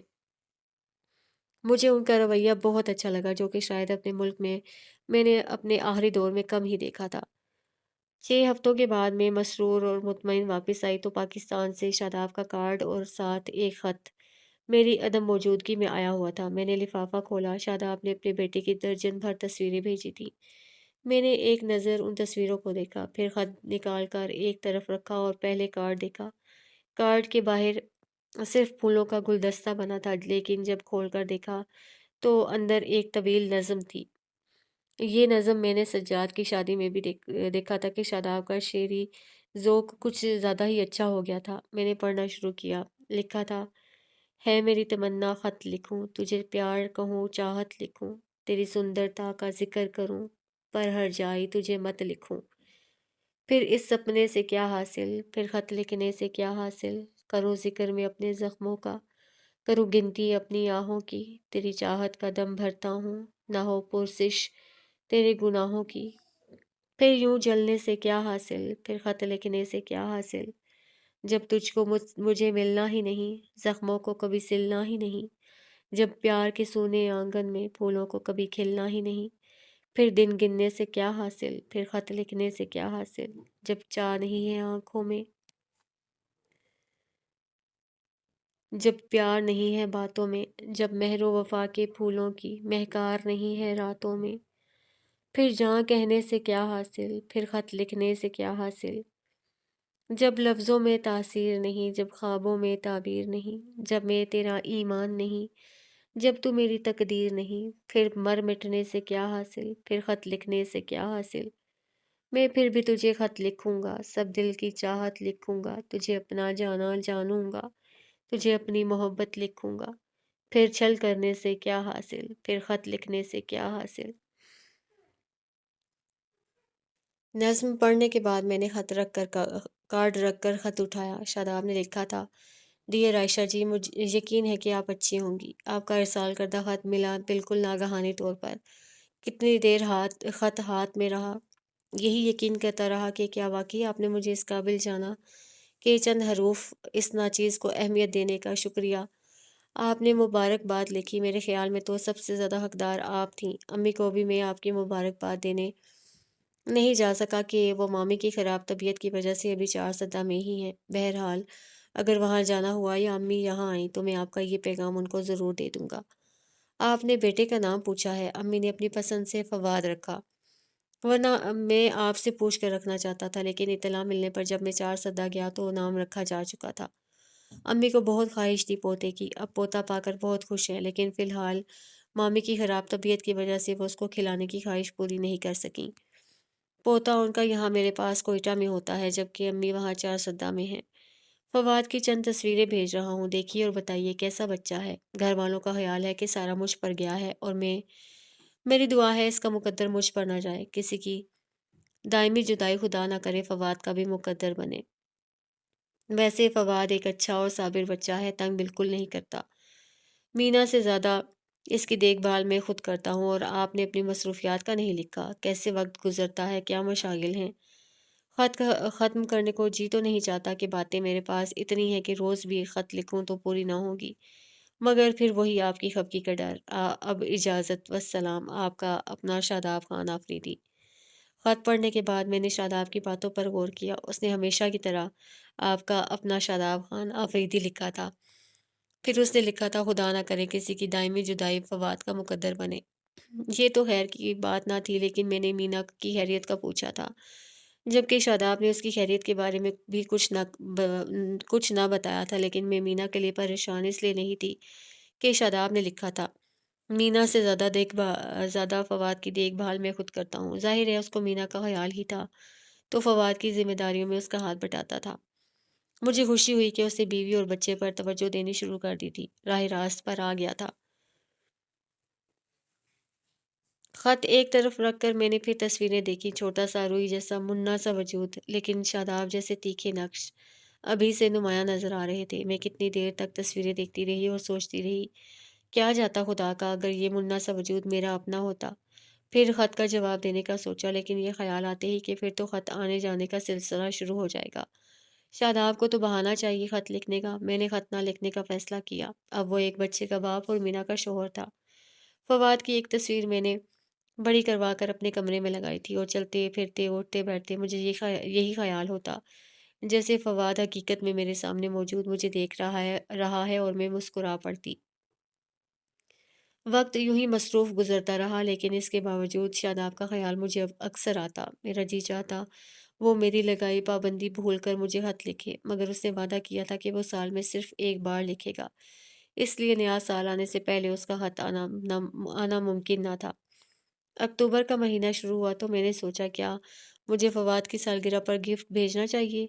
फवाद की पैदाइश 25 अक्टूबर थी। बहुत ज़्यादा सोचने के बजाय मैंने फवाद को गिफ्ट भेजने का फ़ैसला किया और फ़ौरन शॉपिंग के लिए उठ गई। मैंने इस उसकी उम्र के लिहाज से दर्जनों लिबास उसके लिए खरीदे और कुछ खिलौने भी। फिर घर चली आई। घर आकर मैंने खुद उसके लिए एक सादा सा कार्ड बनाया और उस पर लिखा, अजीज जान फवाद, सदा खुश रहो, फूल बनकर महको, सितारा बनकर चमको, अपने पापा की तरह बड़े आदमी बनो, आमीन। फ़कत तेरे लिए, नेक तमन्नाओं के साथ तुम्हारी मम। अपनी रवानी में मैंने आयशा की बजाय मम लिख दिया। फिर उस पर लाइन खींचकर आयशा लिखा। 2 दिन लगाकर मैंने बड़ी मेहनत से इस सामान को पैक किया और 24 अक्टूबर को पीआईए कार्गो के ज़रिए भेज दिया, जिसकी सर्विस 24 घंटे के अंदर डिलीवरी करती थी। गिफ्ट भेजकर मैं इस बात की मुंतज़िर रही कि शादाब इस बारे में अपना क्या रद्द-ए-अमल लिखता है, मगर नवंबर भी पूरा गुज़र गया और फिर दिसंबर भी। लेकिन शादाब की तरफ से कोई जवाब ना आया। ताहम 31 दिसंबर को पीआईए की मार्फत भेजी गई मेरे नाम रजिस्ट्री मुझे मिली, जो कि शादाब ने 30 दिसंबर को बुक करवाई थी। मैंने बेताबी से रजिस्ट्री वाला लिफाफा खोला। अंदर कार्ड, एक खत और दर्जन भर فواد کی کلر تصویریں تھیں۔ میں نے سب سے پہلے تصویریں دیکھنا شروع کی۔ مختلف پوز تھے لیکن فواد اکیلا نہ تھا۔ کچھ تصویروں میں شاداب بھی اس کے ساتھ تھا۔ ایک جگہ فواد اس کے سینے پر لیٹا ہوا تھا، ایک جگہ گود میں بیٹھا ہوا تھا۔ دو تصویریں لان کی تھیں، دونوں باپ بیٹا گھاس پر بیٹھے ہوئے تھے اور قریب ہی وہ سارے کھلونے بھی بکھرے ہوئے تھے جو میں نے فواد کے لیے بھیجے تھے۔ تب میں نے پہلی بار دیکھا۔ ساری تصویریں ان لباسوں میں اتاری گئی تھیں جو میں نے سالگرہ پر بھیجے تھے۔ بہت دیر تک میں تصویریں دیکھتی رہی، پھر خط کھول کر پڑھا۔ شاداب نے لکھا تھا: ڈیئر عائشہ جی، یقین ہے کہ آپ اچھی ہوں گی۔ فواد کی سالگرہ والے دن اچانک آپ کا گفٹ پیک ملا، دیکھ کر حیران ہوا اور خوش بھی کہ مجھے نہ صحیح مگر فواد کو تو آپ نے قابل توجہ جانا۔ اس کی سالگرہ آپ کو یاد رہی۔ گفٹ کھول کر دیکھا تو پتہ چلا آپ نے کتنی محبت سے اس کے لیے خریداری کی ہے۔ ہمارے لیے آپ نے کبھی بھی کچھ خریدنے کی زحمت گوارا نہ کی۔ بہرحال اب مجھے یقین ہے کہ فواد کا مقدر میرے جیسا نہیں ہوگا۔ اگر آپ نے اس کو اتنی محبت، اتنی اہمیت دی ہے تو باقی کوئی اس کو نظر انداز کر ہی نہیں سکتا۔ فواد آپ کی طرف سے ملنے والے گفٹ، خاص کر کھلونے، دیکھ کر بہت خوش ہے۔ اس نے 9 ماہ کی عمر میں چلنا شروع کر دیا تھا، تاہم مکمل طور پر چلنا اب شروع کیا ہے اور بولنے کی کوشش بھی۔ اس نے بہت پہلے شروع کر دی تھی، لیکن وہ جو لفظ بولتا ہے اس کو سمجھنے میں کافی دقت ہوتی ہے۔ تاہم لفظ مم وہ بڑی صاف زبان میں ادا کرتا ہے اور دن میں کئی بار بولتا ہے۔ یہ تو تھی فواد کی باتیں۔ اب آپ اپنی سنائیں، آپ کیسی ہیں؟ واپسی کا پروگرام کب ہے؟ صحت کیسی ہے؟ اور وقت کیسے گزرتا ہے؟ کینیڈا کی سردی تو کوئٹہ سے بھی زیادہ شدید ہے۔ اس کا مقابلہ کرنے کے لیے چائے یا کافی کا سہارا نہ لیجیے گا۔ کافی کم پیا کیجیے گا اور چائے کا استعمال بھی کم رکھیے گا۔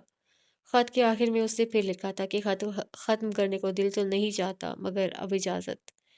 والسلام، آپ کا اپنا شاداب خان آفریدی۔ نیچے شعر لکھا تھا: ایک بار چلے آؤ پھر آ کے چلے جانا، پھر تم کو بلائیں تو تم شوق سے مت آنا۔ خط پڑھ کر میں نے ایک نظر کارڈ پر ڈالی جہاں ڈھیروں دعاؤں کے علاوہ شاداب نے لکھا تھا: یہ سال بھی بیتے گا صدیوں کی طلب بن کر، اس سال بھی آئے گی تیری ناخبر جانا، آنکھیں تجھے ڈھونڈیں گی پھولوں کے نظاروں میں، پر دل کے تڑپنے کی تجھے ہوگی نہ خبر جانا۔ خط اور کارڈ پڑھ کر میں بہت دیر تک تصویریں دیکھتی رہی، پھر ان میں سے 2 تصویروں کا انتخاب کر کے میں گاڑی کی چابی پکڑ کر فلیٹ سے نکل آئی، ان تصویروں کو بڑا کروانے کے لیے جن میں فواد کے ساتھ شاداب بھی تھا۔ انسان دکھی ہو یا سکھی، وقت کبھی نہیں رکتا، وہ اپنی مخصوص رفتار سے چلتا ہی رہتا ہے۔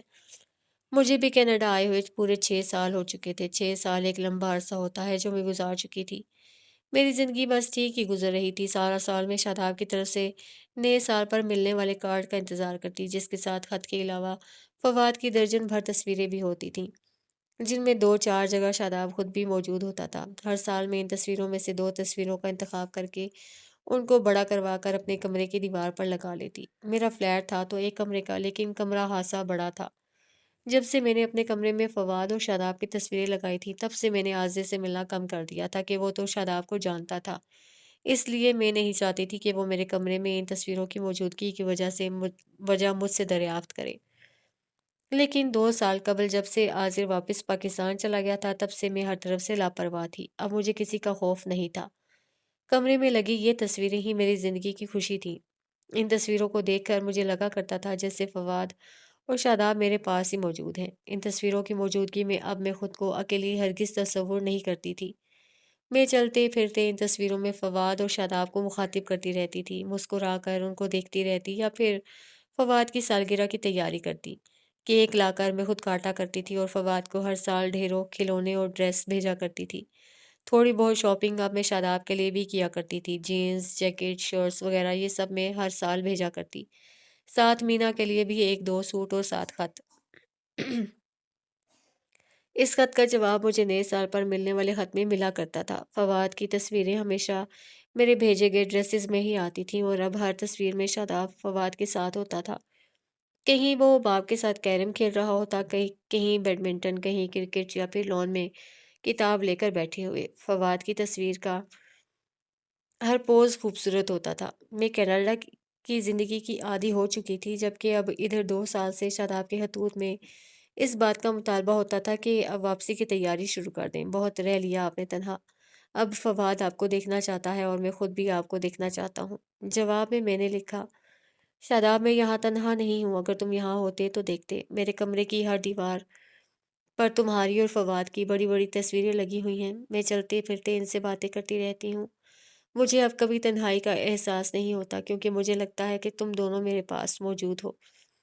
लेकिन इसके बावजूद शादाब ने अपना मुतालबा तर्क नहीं किया था। इस गुज़रते साल पर मिलने वाले ख़त में उसने मुझे धमकी दी थी, अगर मैंने जल्द वापसी का प्रोग्राम ना बनाया तो वो मुझे खुद लेने आएगा। उसकी धमकी पढ़कर मैं डर गई थी, ताहम मैं अब भी उस इस बात पर कायम थी कि मेरी वापसी मेरे मरने के बाद होगी। आजकल अगरचे कनाडा का मौसम बहुत खूबसूरत हो रहा था, लेकिन न जाने क्यों मैं खुद मेरी तबीयत में चंद रोज़ से बोझलपन शामिल हो रहा था। एक नामालूम सी उदासी मेरे वजूद को अपने हिसार में ले रही थी। दिल बिना बात के ही उदास हो रहा था। कभी-कभी मूड भी ऑफ होने लगता और रोने को जी चाहता है। अपनी ये हालत खुद मेरी समझ में ना आ रही थी। मैं यूनिवर्सिटी तो बाकायदगी से जा रही थी, लेकिन अदम दिलचस्पी से क्लासें ले रही थी। ये कैफ़ियत मुझ पर तारी थी कि उस दिन जब मैं कॉलेज से वापस आई तो तबीयत रोज़ से कुछ ज़्यादा ही उदास थी। जी चाहा कॉफ़ी पीऊँ, शायद कुछ सुकून मिले, लेकिन यूनिवर्सिटी में आज चूँकि मैंने बहुत ज़्यादा कॉफ़ी पी थी, इसलिए सोचा सोने की कोशिश करनी चाहिए। खाना मैंने यूनिवर्सिटी के कैफ़ेटेरिया में खाया था, जो कि सिर्फ़ मुख्तलिफ़ सब्ज़ियों की सलाद ही थी, उबले हुए मटर, आलू के कटलेट्स, दही का रायता और चंद कच्ची सब्ज़ियाँ। यही वजह है मैंने अब सोने का इरादा किया कि आज तबीयत रोज़ रोज़ से कुछ ज़्यादा ही बोझिल हो रही थी। लेकिन जब बावजूद कोशिश के नींद ना आई तो मैं उठ बैठी। कुछ देर बेचैनी से थोड़ी-सी चहलकदमी करते कमरे में ही की, फिर बाहर जाने का सोचा। गाड़ी की चाबी लेकर बाहर निकली तो पोस्टमैन लेटर बॉक्स में खत डालने की कोशिश में मसरूफ़ था। मैंने खत उसके हाथ से लेते हुए सोचा, खुदा खैर करे, ये कौन-सा मौका है शादाब का खत आने का? ये जून का महीना था। अभी 6 माह पहले तो नए साल पर शादाब की तरफ से कार्ड, खत और तस्वीरें मिली थीं। मैं लिफ़ाफ़ा हाथ में लिए अपने कमरे में आई। चश्मा निकाल कर लगाया और ख़त खोलकर पढ़ना शुरू किया तो चौंक पड़ी। लिखाई शादाब की नहीं थी। फिर मैंने लिफ़ाफ़े पर लिखा हुआ एड्रेस देखा, वो भी शादाब के हाथ का नहीं था। मैंने हैरान होते हुए ख़त पढ़ना शुरू किया तो मालूम हुआ ये ख़त मीना ने लिखा है। ये देखकर मुझे खुशगवार हैरत हुई और मैंने पढ़ना शुरू किया। मीना ने लिखा था, माय डियर आंटी आयशा, अस्सलाम वालेकुम। उम्मीद है कि आप खैरियत से होंगी। आप मेरा खत देखकर हैरान होंगी, लेकिन क्या करूँ, मजबूरी थी, इसलिए आपको खत लिखने का फ़ैसला किया कि ये खत लिखना बहुत ज़रूरी था। दरअसल ये खत मैं आपको एक इत्तला देने के लिए लिख रही हूँ। हो सकता है वो इत्तला आपके लिए बहुत ही अहम हो, लेकिन मेरे लिए चूँकि वो गैर अहम है, इसलिए इसका ज़िक्र आखिर में करूँगी। आंटी, मैं आपकी बहुत इज़्ज़त करती हूँ क्योंकि सिर्फ़ आपकी वज़ह से मैं बहुत बड़ी रुसवाई से बच गई। आपकी वज़ह से शादाब ने मुझसे शादी की और मेरे बच्चे, बल्कि अपने बच्चे को कबूल किया। आप सोचेंगी ये मैं क्या बातें लेकर बैठ गई हूँ। तो आंटी जी, एक आप ही तो हैं जिनसे मैं दिल की बात कह सकती हूँ, जबकि बात का ताल्लुक भी आपकी अपनी ज़ात से हो। आंटी, सबसे पहले मैं आपको अपनी अब तक की गुज़ारी जाने वाली ज़िंदगी के बारे में बताती हूँ। इसलिए बात वहीं से शुरू करती हूँ जहाँ आपसे मिलकर हम दोनों रुखसत हुए। शादाब मुझे लेकर सीधे मेस में मिले हुए अपने कमरे में आए थे। जबकि मेरा ख़्याल था वो इसी वक़्त मुझे लेकर किसी अच्छे से होटल में जाएँगे, मगर ऐसा ना हुआ। ख़ैर, मैं उनके साथ कमरे तक आई। शादाब ने अंदर दरवाज़ा खोला और बोले, "मीना, तुम अंदर चलकर आराम करो, मैं एक ज़रूरी काम से जा रहा हूँ, दरवाज़ा अच्छी तरह बंद कर लेना।" मैं पूछना चाहती थी कि इस वक़्त अपनी दुल्हन से भी ज़्यादा ज़रूरी काम कौन-सा है, लेकिन वो तो बात ख़त्म करते ही मुड़ गए थे। अगर खड़े भी रहते तो मैं उनसे ये पूछने की जुर्रत कर ही नहीं सकती थी। एक तो इसलिए कि वो मुझसे बड़े थे, दूसरे पहले ही दिन की दुल्हन मारे शर्म के कम ही बोलती है, जबकि अभी रुनुमाई भी ना हुई हो। मैंने उनके हुक्म के मुताबिक कमरे में दाखिल होकर दरवाज़ा बंद किया और कमरे का जायज़ा लेने लगी। दरीचे के करीब सिंगल बेड था। बेड से ज़रा हटकर 2 कुर्सियाँ पड़ी हुई थीं और कुछ दूसरी चीज़ें, लेकिन अकेले मर्द का कमरा होने के बावजूद सफाई और तरतीब ने मुझे बहुत मुतासिर किया और मैं जूता उतारकर बेड पर लेट गई। निकाह होते ही शादाब जल्दी में मुझे लेकर चल पड़े थे। उन्होंने ये भी ना सोचा कि मुझे वहाँ सादा कपड़ों की ज़रूरत पड़ेगी, मगर उनको तो न जाने किस बात की जल्दी थी, जो उन्होंने हर काम में अफरा-तफरी मचाई थी और अब यहाँ आते ही मुझे छोड़कर खुद चले गए थे। मैंने एक नज़र खुद को देखा। मेरे बालों और हाथों में गुलाब के फूलों के गजरे थे, जो मेरी एक सहेली ने खुद बनाकर लगाए थे। अगरचे कलाइयों में एक तरफ 12 चूड़ियाँ थीं और दूसरी तरफ 2 कड़े, मगर फिर भी मेरी सहेली ने गजरे पहना दिए थे। गले में 2 तलाई सेट थे, जबकि नथ और टीका तो शादाब के हुक्म पर उतार दिया गया था, क्योंकि जब मैं बड़ी-सी चादर लेकर पूरी दुल्हन बनी उनके साथ चलने को तैयार हुई थी, तो उन्होंने एक तनकीदी नज़र मुझ पर डाली और बुरा सा मुँह बनाकर बोले, "इन फ़ज़ूलियात को लादने की क्या ज़रूरत है? उतारो सारा ज़ेवर।" "ये क्या कह रहे हो? दुल्हन है," फूफो ने उनको घूरते हुए कहा। "लेकिन हमें सफ़र करना है," वो बदस्तूर सी लहजे में बोले। "सफ़र करना है तो फिर क्या हुआ?" फूफो ने बहस की, तो वो बजाय फूफो को जवाब देने के मुझसे मुखातिब हुए। "मीना, उतारो इन सबको जल्दी, जल्दी करो।" मैंने फ़ौरन माथे और नाक को ज़ेवर से आज़ाद किया, लेकिन इसके अलावा फूफो ने मुझे कुछ उतारने ही ना दिया और शादाब को वो झाड़ पिलाई कि वो भी अपनी ज़िद छोड़ने पर मजबूर हो गए। लेटने को तो मैं बेड पर लेट चुकी थी, मगर नींद बिल्कुल मुझे नहीं आई थी कि न जाने वो कब वापस आ जाएँ। यही वजह है मैं सोई नहीं, लेकिन सारी रात गुज़र गई, वो नहीं आए। सुबह मैंने दरीचे का पर्दा हटाकर देखा, सब लोग तैयार होकर जा रहे थे। मैं फिर लेट गई। थोड़ी देर बाद ही दरवाज़े पर दस्तक हुई। मैंने जल्दी से उठकर दरवाज़ा खोला। सामने शादाब खड़े थे, उनकी आंखें सुर्ख अंगारा हो रही थी। मैं जल्दी से एक तरफ हट गई। वो कमरे में दाखिल होते ही सीधे बेड की तरफ बढ़े और बेड पर नज़र पड़ते ही रुक गए। कुछ देर खड़े न जाने क्या सोचते रहे। फिर मेरी तरफ मोड़ते हुए बोले, "चलो बेड की चादर बदल दो।" मैंने हैरान होकर चादर की तरफ देखा, बिल्कुल साफ थी। अलबत्ता मेरे हाथों और बालों में लगाए गए गजरों के फूलों की पत्तियां उस पर जा बजा बिखरी हुई थीं। मैं कहना चाहती थी, चादर तो बिल्कुल साफ है, चादर को क्या हुआ?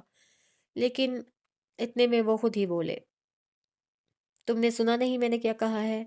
अलमारी से नई बेडशीट निकालो।" और फिर खुद ही आगे बढ़कर बेड की चादर दोष फेंकी। मैंने जल्दी जल्दी नई बेडशीट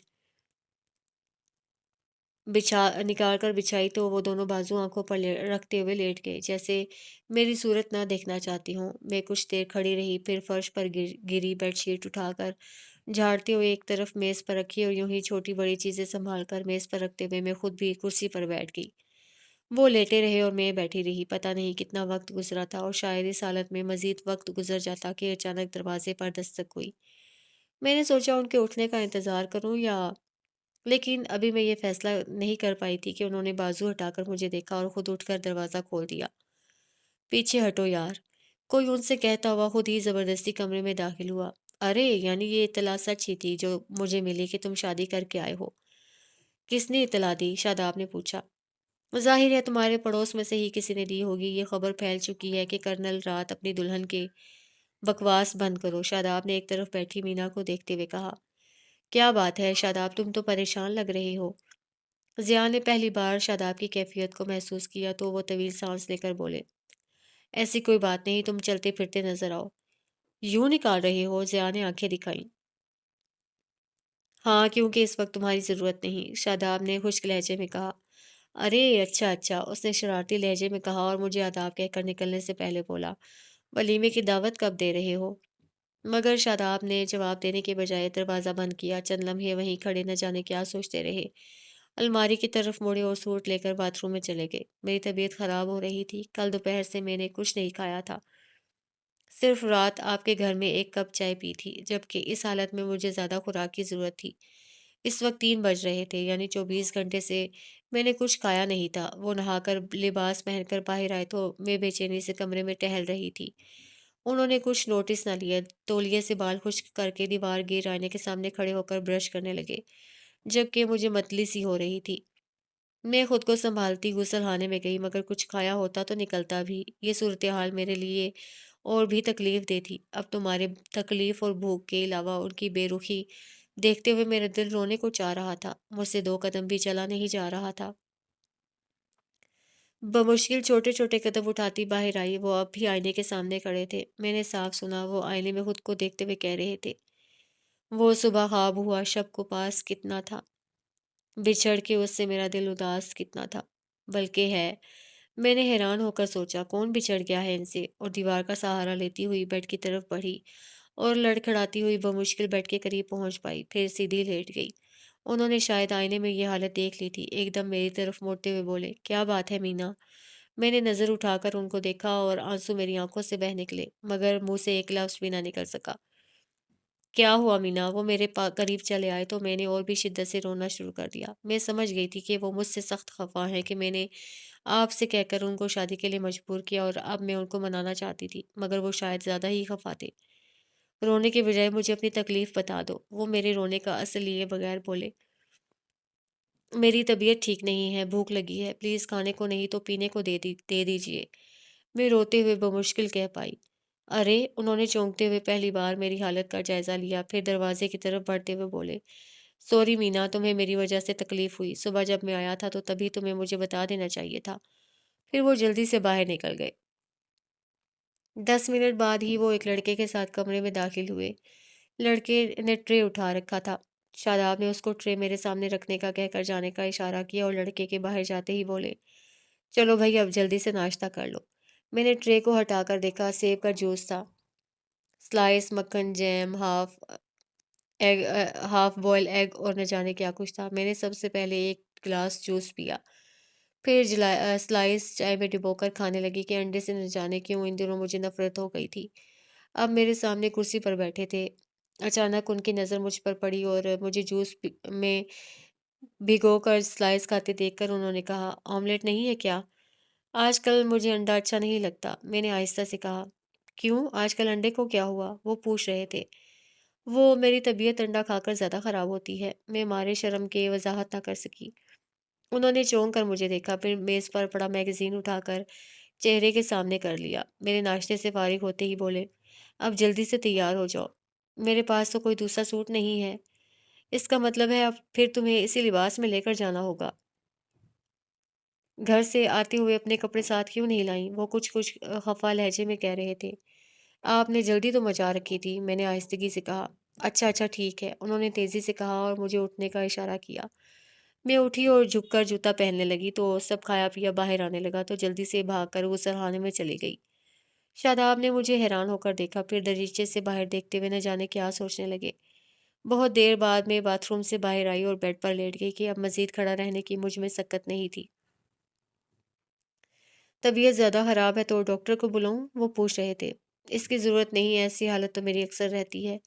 मैंने आहिस्ता से कहा तो वो बोले, ओके जैसे तुम्हारी मर्ज़ी। उन्होंने इतना नहीं किया कि मेरे पास बैठकर मुझे हौसला या तसल्ली देते कि मेरी ये हालत उनकी बनाई हुई थी। बहुत देर बाद कहीं शाम के करीब मेरी तबीयत ज़रा बेहतर हुई तो वो मुझे साथ लेकर एयरपोर्ट चले आए। जहाज़ में भी मेरी तबीयत ख़राब ही रही। ऐसे में मुझे ऊँघ आई तो मैंने सर उनके कंधे पर रख लिया कि वो अगर नाराज़ होने की वजह से दूर-दूर थे तो क्या हुआ? मैं खुद पास होकर ये दूरी ख़त्म कर सकती थी। लेकिन जैसे ही मेरा सर उनके कंधे से लगा, वो यूँ उछले जैसे कोई लड़की किसी गैर मर्द का सर अपने कंधे पर रख कर उछलती है।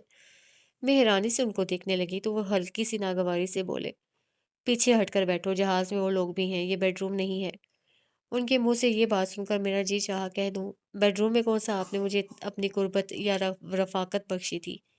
सारी रात आप न जाने कौन से ज़रूरी काम में मसरूफ़ रहे और सुबह आते ही यूँ मुँह बनाकर लेट गए, जैसे किसी को दफ़न करके सीधे कब्रिस्तान से आए हों। लोग पहले दिन की दुल्हन के साथ यही सलूक करते हैं जो आपने मेरे साथ किया। मगर मैं तो कुछ भी कहने की पोज़ीशन में नहीं थी। उनका ये एहसान ही क्या कम था कि उन्होंने मुझसे शादी कर ली थी।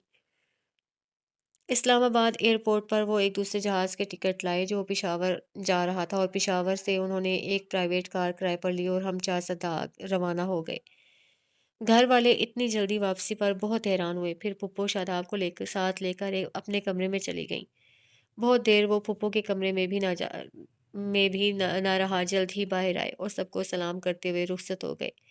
अब्बू और सजाद भाई ने पूछा, कल तुम्हें मीना को साथ ले जाने की जल्दी थी, आज वापस भी ले आए हो? क्या बात है? इस पर वो बगैर रुके बोले, जल्दी में हूँ, वज़ाहत नहीं कर सकता, आप अम्मी से पूछ लीजिएगा। मैंने उनको बता दिया है और बाहर निकल गए। कुछ देर बाद ही कार स्टार्ट होने की आवाज़ आई और मेरे आंसू ज़ब्त के बावजूद बह निकले। अम्मी ने हैरान होकर मुझे देखा, फिर मुझसे पूछा, क्या कहकर गया है शादाब और इतनी जल्दी क्यों चला गया? भाभी, शादाब कह रहा था यहाँ से जाते ही उसको नए ड्यूटी ऑर्डर मिले हैं।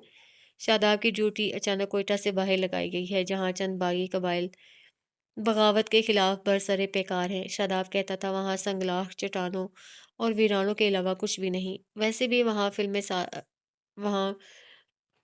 फैमिली साथ ले जाने की इजाज़त नहीं कि जो हुकूमत से नाराज़ होकर पहाड़ों पर चढ़ गए हैं, बार-बार फ़ौज पर हमले करने आते हैं।